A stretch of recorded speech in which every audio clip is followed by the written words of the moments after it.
Stress থেকে একটু বিরতি হতেই হবে।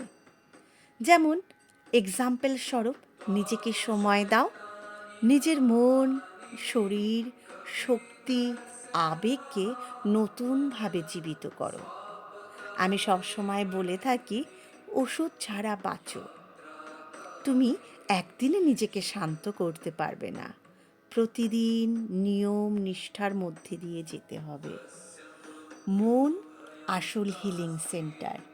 আমাদের অসুখের জার শরীরে নয়, মনে। Psychosomatic. Psycho means mind, Soma means body.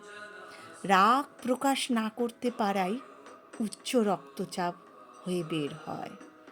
কান্না চেপে রেখে হাঁপানি, শ্বাসকষ্ট শুরু হয়। ভয় যখন কুরে কুরে খায়, কিডনির রোগ ডেকে আনে। ক্ষমা না করা যে ক্যান্সার ডেকে আনে। তাই আমরা সবার আগে নিজেকে হিল করব।